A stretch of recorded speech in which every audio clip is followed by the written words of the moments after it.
আমরা bio village হিসেবে declare করেছি। অনেকে স্বার্থ সংশ্লিষ্ট মহল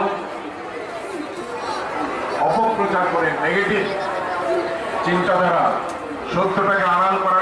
শুভেচ্ছা স্মারক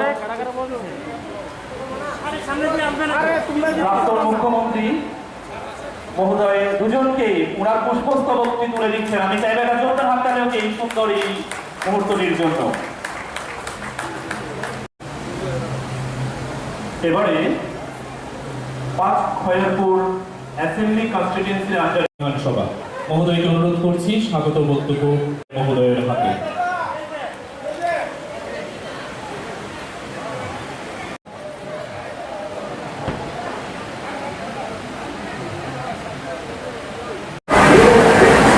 যখন ভাষণ দিচ্ছিলেন তখন তিনি বলছিলেন 14 মে যে খয়রপুরে জনমহল এসেছিল সেখানে প্রধান বক্তা হিসাবে আমাকে আমন্ত্রণ করা হয়েছিল। আমি সেদিন উপস্থিত হতে পারিনি, তার জন্য আপনাদের প্রতি আমি ক্ষমা প্রার্থী। 14 মে আমার জীবনে খেয়াল থাকবে, আপনাদেরও খেয়াল থাকবে। আর এই জনসভা আমার মনে থাকবে যে আমাকে রতন চক্রবর্তী মহোদয় বলছিলেন একদিন আগে ফোন করে যে বৃষ্টি হয়েছে, সমস্ত প্যান্ডেল লোকসান হয়ে গেছে। আমি বলছিলাম না হলে পোস্টপোন করে দিই, ডেট চেঞ্জ করে দিই।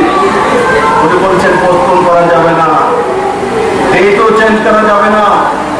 খয়রপুর বাসী 14 তারিখেই আপনাকে চায়, আপনাকে আসতে হবে, কিন্তু আমি আসতে পারিনি।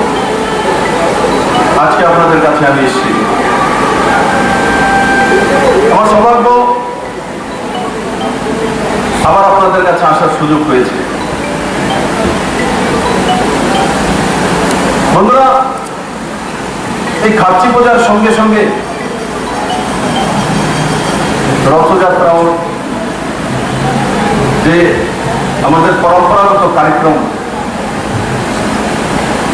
সেটাও চলছিল। আপনাদের পুরো পরিবার এক নতুন দিশাতে চলুক, এক শক্তিশালী ত্রিপুরা নির্মাণ হোক, সবার সহায়তার, সবার সহযোগিতায় এবং 14 দেবতার আশীর্বাদে নিশ্চিত আমরা সেই দিশাতে যাব।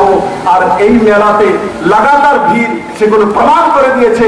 আমি আবারও রতন চক্রবর্তী মহোদয়, আমাদের অধ্যক্ষ মহোদয় বিধানসভার, ওনাকে অনেক অনেক ধন্যবাদ জানাবো যে ওনারা আমাকে এখানে আমন্ত্রণ করেছেন আপনাদের সামনে আমাকে বলার সুযোগ।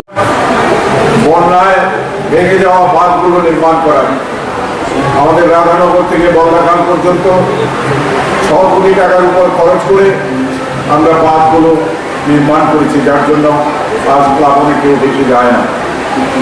তার পরবর্তী সময় আমরা শুরু করেছিলাম মিশন মোড়ে রাস্তাঘাট করা।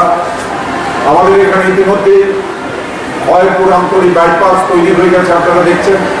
কত চওড়া রাস্তা হয়েছে, যার কারণে দুদিকে মানুষ বসার পরেও আমরা জনজীবন সচল রাখতে পেরেছি। শিক্ষা ক্ষেত্রে আমরা এখানে মাননীয় শ্রী বিপ্লব কুমার দেবের প্রচেষ্টায় আমাদের সবার যে ইচ্ছে ছিল সেখানে একটা ডিগ্রি কলেজ স্থাপন করার, সেই ডিগ্রি কলেজও আমরা পেয়েছি। সেই সঙ্গে আমাদের দীর্ঘকাল এখানে একটা দাবি ছিল যে একটা প্রাইমারি হেলথ সেন্টার। আমার 50 থেকে 60,000 মানুষ, সেখানে একটা প্রাইমারি হেলথ সেন্টার নেই। তিনি সেটাও স্যাংশন করেছেন, যার কাজ কিছুদিনের মধ্যে এই মাদাবাড়ি সংলগ্ন জায়গায় শুরু হবে।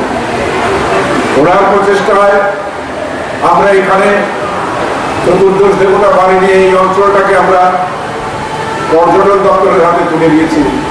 এখানে একটা পর্যটন কেন্দ্র গড়ে উঠবে এবং যেটাকে কেন্দ্র করে আজকে পর্যটন শিল্পের প্রসার এবং বাইরে থেকে মানুষ এসে থাকা খাওয়া এবং উপভোগ করা এবং সেই সঙ্গে মেঘনিপাড়াকে একটা সুন্দর ঘাট বানিয়ে সেটাকে তৈরি